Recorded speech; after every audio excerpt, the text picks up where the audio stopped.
You ask Tiger to solve. This deals with linear equations with one unknown. The final result is t equals 72. Let's solve it step by step. Swap sides.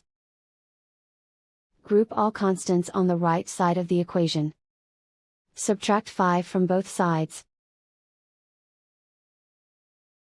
Simplify the arithmetic.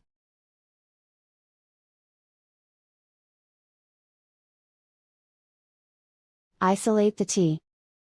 Multiply both sides by 9. Group like terms. Multiply the coefficients. Simplify the fraction. Simplify the arithmetic. And so the final result is t equals 72.